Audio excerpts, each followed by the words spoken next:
we're seeing nowadays, you benefit from it. You may not have caused it, but you benefit from it. So it really doesn't behoove you to make a change. So your righteousness of this ain't affecting me means that I will defend it. I don't give a fuck about how much it's affecting you. I don't care how much it's infecting you or affecting you or afflicting you. The righteousness of maintaining my safety means I'll leave your ass in danger. And where everybody wants to play that all or one bullshit, holy shit, you're already playing a part. You make justifications for how you use your energy no matter what it's doing to others. So you're choosing an emotional control system that works for you. Sorry about your luck. Better luck next guy. Better luck next time, guy. That's what this is.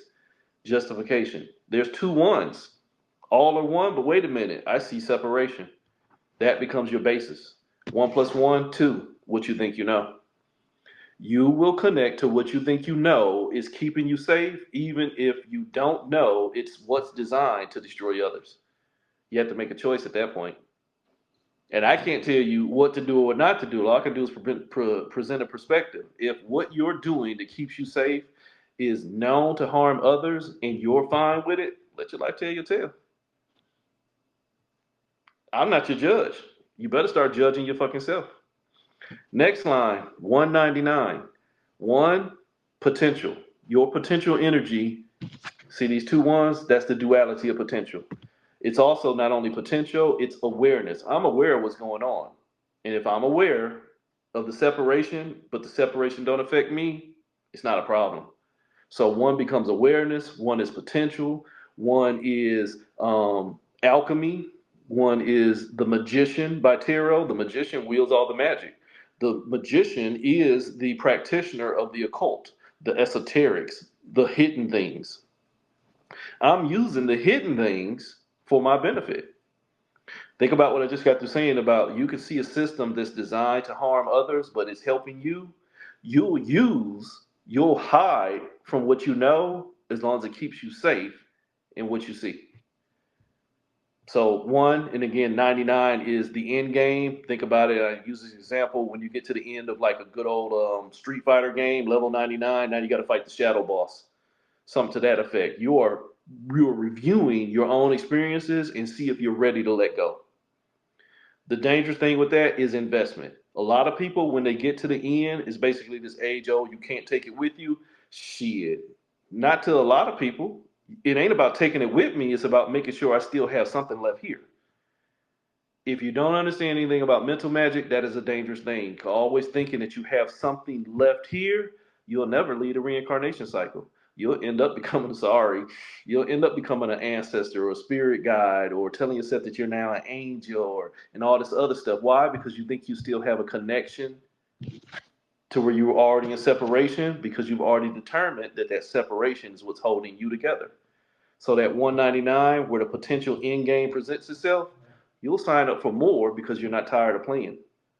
So potential end game, it's where you project your goal line and it becomes the only journey you embrace. Basically everything I said. If I think I'm incarnated as who I am, I think this is who I am. I got grandkids, so when I transition, I'm gonna be an ancestor so I can make sure my grandkids are fine. And holy shit, now once I done made sure they're fine, now I might come back and play the game again too. And holy shit, I got a new family now. I got grandkids again. Now I'm gonna come back and make sure I'm an ancestor. Well, you know what? I'm tired of being an ancestor. I'm gonna be a spirit guide this next time, but I'm gonna still make sure I protect what I left here instead of realizing the only thing that got left here was my energy.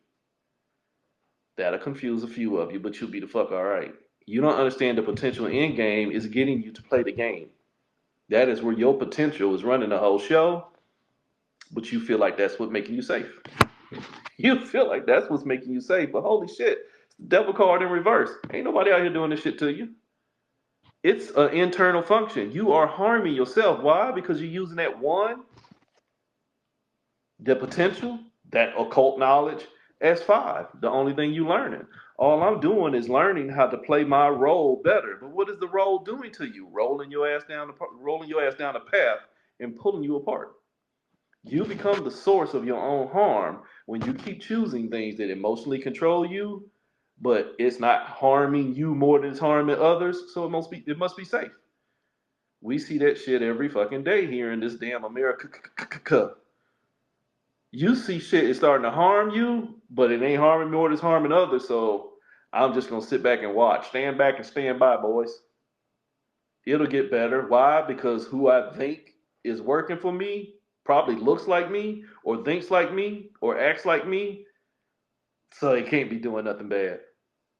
It becomes ignorance. It becomes justification of seeing what's wrong, but because you have been taught and sheltered in what's wrong so much to the point to where it's the only thing right, you don't want to right?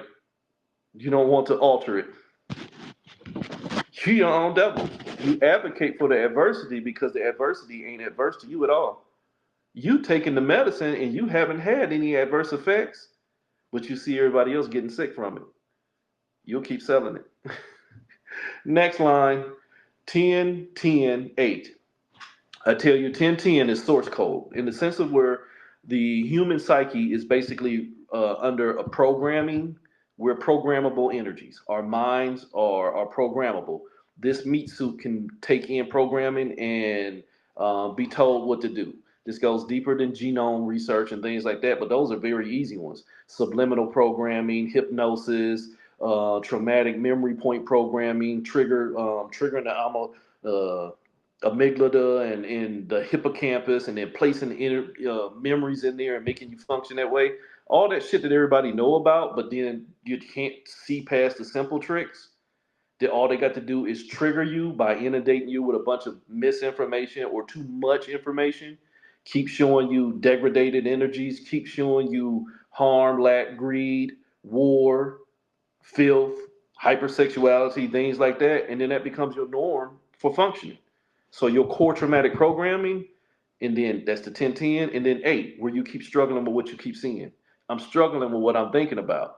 If my core trauma is only telling me to struggle by keeping me paying attention to the core trauma, I haven't paid attention to me. I'm only paying attention to what I've been shown or what I've been programmed to think.